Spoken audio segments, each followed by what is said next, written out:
ॐ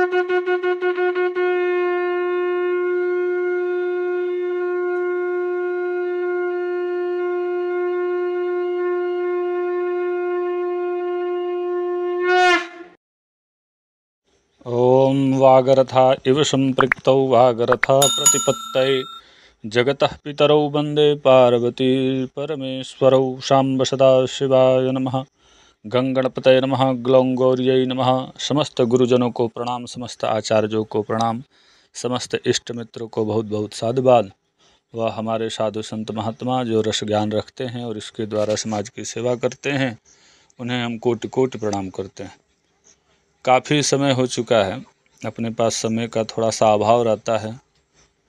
मन जो है कई दिशाओं में व्याप्त रहता है, जिसके कारण समय का थोड़ा सा सदुपयोग करने में समस्या होती है।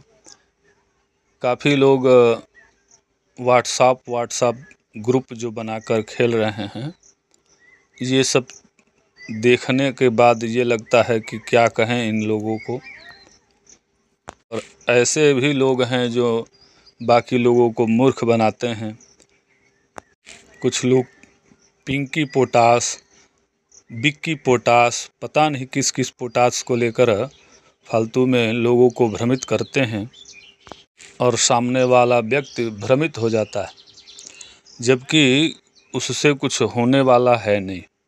जितने लोग ये सब क्रियाएं आपके सामने दिखाते हैं करके, या फिर ग्रुप के माध्यम से आपको बताया जाता है, हकीकत उनको भी पता है कि इससे अगले का भला होने वाला नहीं है। उसका जो 2 पैसा है वो भी बर्बाद होने वाला है इससे। फिर भी इस बात को नज़रअंदाज करते हुए वे लोग बड़ी चतुराई से झूठ बोलते हैं और काफ़ी लोगों को परेशानी होती है। वास्तव में ये जो रस ज्ञान है, ये जो विद्या है, यह अत्यंत गोपनीय होने का एक बड़ा कारण यही है कि समाज में अच्छे लोगों का अभाव है और इस विद्या के माध्यम से लोगों को अमरत्व की प्राप्ति होती है। यहाँ तक कि मोक्ष की भी प्राप्ति इस विद्या से होती है। ये अटल सत्य है। धन और वैभव की बात ही क्या, मैं भी आपको हाथ पकड़ के क ख ग घ अंग ये सब नहीं पढ़ा सकता। आप लोगों के सामने ग्रंथ रख दिया है, आप लोग अपने विवेक के अनुसार इस ग्रंथ को पढ़ें। जो इस ग्रंथ को पढ़ेगा, ध्यान से पढ़ेगा और बातों को समझने का प्रयास करेगा, निश्चित ही उसको लाभ होगा। आप किसी भी ग्रंथ को पढ़ेंगे तो आपको ज्ञान ही मिलेगा और उस ज्ञान से आपको लोग भ्रमित जो कर रहे हैं वो भ्रमित नहीं कर पाएंगे। आइए ग्रंथ को प्रारंभ करते हैं। पिछले पृष्ठ से आगे बढ़ते हैं। इस पृष्ठ में कुछ पिछले पृष्ठ का भी भाग है, उसको पहले कह सुन चुके हैं, हम लोग पढ़ चुके हैं। आगे कहते हैं, यहाँ 7 प्रकार के उपविष बताए गए हैं। जो विष हैं तो वो तो मिल तो सकता नहीं, क्योंकि कालकूट और जो भी भयानक विष कहे गए हैं, जिनमें दाहकता अत्यधिक होती है, जैसे हलाहल है, ये सब श्रृंगिया है, ये सब विष भी अमृत का कार्य करते हैं। तो इनके बदले में कौन से विष को आयुर्वेदाचार्यों ने ग्रहण किया है, उससे क्या काम किया है, उससे क्या काम लिया जा सकता है, ये सब बातें अपने ग्रंथ में बताई गई हैं। तो कहते हैं, अर्क सेहुण धतुर लांगली करवीर का गुंजा ही अहिफेन इत्येता सप्तैव विषजायतः। अर्थात ऊपर से आपको समझ में आएगा, अर्क यानी कि अपना मदार, सेहुड़, सेहुड़ अर्थात स्नोही जिसको कहा जाता है, तिधारा कह लीजिए, थूहर कह लीजिए, तो मदार और थूहर ये हो गए। लांगली ये भी पाई जाती है, ये आप सर्च करेंगे तो ये भी उपविश्व में ही आती है। करवीर का जो कनेल का वृक्ष है वो भी विश्व में ही आता है। जो कनेल का पत्ता या फिर डंटी आप तोड़ते हैं तो उसमें से दूध निकलता है, सफ़ेद सफ़ेद रंग का दूध आता है, वो दूध भी उपविश्व में है, वो भी एक जहर है। तो आगे कहते हैं गुंजा, तो जिसको हम रत्ती के नाम से जानते हैं गुंजा, वो भी जहर है, वो भी उपविश्व में ही आता है। अहिफेन, अहिफेन मतलब अफीम, जो अफीम है वो भी उपविश्व में ही आता है।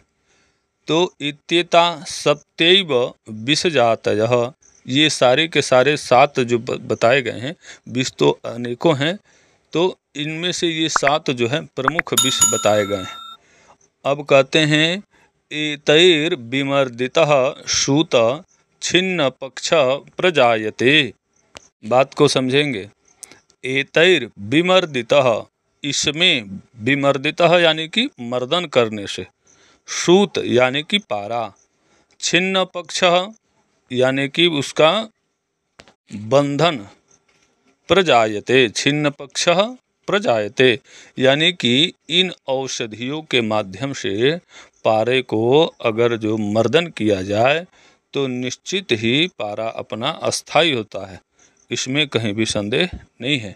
लेकिन अब इसमें कहने की बात यह है कि इतना सब विष तो मिलने से रहा, कुछ चीज़ें मिल जाएंगी, कुछ चीज़ें नहीं मिल पाएंगी। तो जो भी आपके पास और भी विष होंगे उनके माध्यम से पारे को पक्षिन्न किया जा सकता है, बांधा जा सकता है। फिर आगे कहते हैं कि छिन्न पक्ष तो विष से होगा ही, लेकिन इससे और क्या होगा। तो मुखम च जायते तस्य धातुश्च ग्रसते त्वरात। मुखम, पारे में मुख क्रिया की जाती है। जब पारे का शोधन संस्कार इत्यादि जो भी कहे गए हैं वो सारे जब हो जाते हैं तो पारे में मुख क्रिया की जाती है, जिसको दीपन संस्कार कहा जाता है। तो उस दीपन संस्कार को करने के लिए 2 विधियां हैं। तो उसमें से ये विधि एक तो ये हो गई जिसको विष के माध्यम से किया जाता है। तो इस विष में उसको 3-4 दिन तक निरंतर अगर जो खरल किया जाए तो उसमें मुख उत्पन्न होता है। ऐसा नहीं कि उस 3-4 दिन में ही आपका जो पारा है वो पगछिन्न हो जाए, बध जाए, ऐसा नहीं है। मुख उत्पन्न होगा। मुखम च जायते तस्य धातुश्च ग्रसते त्वरात। वो जो धातु आप खिलाने का चेष्टा कर रहे हैं, प्रयास कर रहे हैं, उस धातु को पारा आराम से खा जाएगा। लेकिन वहाँ पगछिन्न की बात है, तो पगछिन्न इसमें कई दिनों तक निरंतर प्रयास करने से वो पगछिन्न होगा। तो यहाँ 2 बातें बताई गई हैं, एक तो मुख उत्पन्न करना और दूसरा पगछिन्न करना। अब धातुश्च ग्रसते त्वरात, तो बात यहाँ तक आपको समझ में आ जाएगी। आगे कहते हैं अथवा, अगर जो ये क्रिया आप नहीं कर पाते तो दूसरी क्रिया बताते हैं। कटुक क्षारैः सर्जा लवण पेचकैः रसो नोन नवसारश्च शीघ्रश्चैकत्र चूर्णतैः। अब इसको बात को समझेंगे। अथवा कहते हैं कि ये सारी चीज़ें जो विष कहे गए उपविष ये नहीं मिलते हैं, तो कटुक क्षार, कटुक क्या कहा जाता है, तो त्रिकटु जिसको कहा जाता है।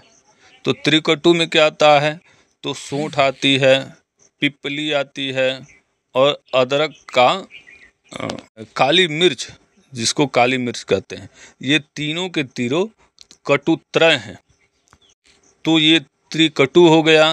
क्षारैः, क्षार आप लोग समझ सकते हैं, सज्जी क्षार, जवा क्षार इत्यादि जो भी कहे गए हैं। फिर आगे कहते हैं लवणा, तो जितने प्रकार के आपको लवण याद हों, आपको जानकारी हो, वो लवण है, यानी नमक है। फिर आगे कहते हैं रसो नोन नवसारश्च यानी नवसादर, शिग्रु कहते हैं सैजन को, सैजवन जो होता है उसको कहते हैं शिग्रु। एकत्र चूर्णतैः समासैः पारदादेतैर् जंबीरेण द्रवेण वा। अब यहाँ बात को समझेंगे कि आपने त्रिकटु लिया, फिर उसमें छार डाला, लवण डाला और नौसादर डाल दिया। शिग्रु यानी कि सजवन का आपको छार निकालना आना चाहिए, उसको डाल दिया। इन सबको पारे के बराबर मात्रा में समासई पारदा देतैर जंबीरेण द्रवेण वा।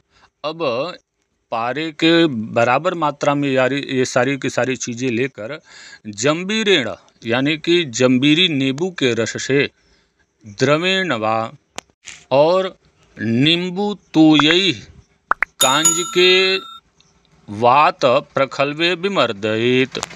कहने का तात्पर्य यह है कि इसमें कांजी भी लगेगी और बिजौरा नींबू भी लगेगा। ये सारी के सारे सामग्री पारद के बराबर मात्रा में लेके इसको मर्दन करना है। कब तक के लिए? अहोरात्र त्रयेण यस्य द्रवेशानु चरते मुखा। अब यहाँ से जब 3 रात्र तक, 3 दिन 3 रात तक आप मर्दन करते हैं तो आपका पारा जो है बुभुक्षित होता है, अर्थात उसका दीपन संस्कार पूर्ण होता है। अब यहाँ से आप किसी धातु को पारद को खिलाना चाहें तो पारद आपका धातु खाएगा। अब यहाँ से कहते हैं अथ ताल शुद्धि यानी कि हरताल की शोधन क्रिया बताते हैं। तालकम कणसः कृत्वा सचूर्णे कांजिके क्षिपेत दोलायंत्रेण यामैकम ततः कुष्मांड जले द्रवैः। बात को समझेंगे, बहुत ही गोपनीय क्रिया बताई जा रही है। हरताल शोधन, हरताल कायम जो आप लोग करते हैं, इधर उधर ग्रुपों में व्यर्थ की बातें करते हैं, तो ये उन लोगों के लिए सुनने का बात है कि हरताल की शुद्धि, हरताल का शोधन, हरताल को किस तरीके से इस्तेमाल किया जाएगा, इस विधि को बताया गया है यहाँ पे। तो कहते हैं तालकम कणसः, छोटे छोटे कणों में विभक्त करके, कृत्वा स चूर्णे कांजिके छिपेत यानी कि छोटे छोटे टुकड़ों में हरताल को पाउडर करके, कांजिके न छिपेत यानी कि कांजी खट्टे में उसको डालना चाहिए। फिर कहते हैं दोला यंत्रेण यामैकम, 1 याम तक दोला यंत्र से उसको स्वेदन करना चाहिए। ततः यामेकम ततः कुष्मांड जलैर्द्रवैः, उसके बाद उसको कुष्मांड के जल से दोला यंत्र के माध्यम, ये सारे दोले के यंत्र से ही उसको शोधन क्रिया करनी चाहिए। तो कांजी से भी दोला यंत्र के माध्यम से, फिर कुष्मांड जलैर्द्रवैः यानी कि कुम्हड़े के जल के द्वारा। फिर कहते हैं तिल तैले पचेद यामम, उसके बाद तिल के तेल में पचेद यामम, 1 याम तक तिल तेल में उसको पकाना चाहिए। फिर आगे कहते हैं यामम च त्रिफला जलैहि यानी कि 1 याम तक, 1 प्रहर तक त्रिफला के जल में इसको पकाना चाहिए। एवं यंत्रे चतुर्धाम, बात को समझेंगे, कहना चाहते हैं एवं यंत्रे च चतुर्थ यामम पांचम्य शुद्ध्यति तालकम, यानी कि इस क्रिया से 4 से 5 प्रहर तक स्वेदन क्रिया करने से हर एक प्रहर में एक औषधि के साथ में स्वेदित कर देने से हरताल आपकी शुद्ध और कायम हो जाती है। यहाँ से आगे अगले पृष्ठ में देखा और समझा पढ़ा जाएगा। तब तक आप लोग, जो लोग नए हैं तो चैनल को सपोर्ट करें, सब्सक्राइब करें और कमेंट इत्यादि करते रहें। इस ज्ञान को अच्छे लोगों तक पहुंचाने का प्रयास करें। अगर जो बात समझ में आपकी आती है तो लोगों को समझाएं, बताएं और अगले पृष्ठ में आप लोगों से मुलाकात होगी। तब तक के लिए हर हर महादेव।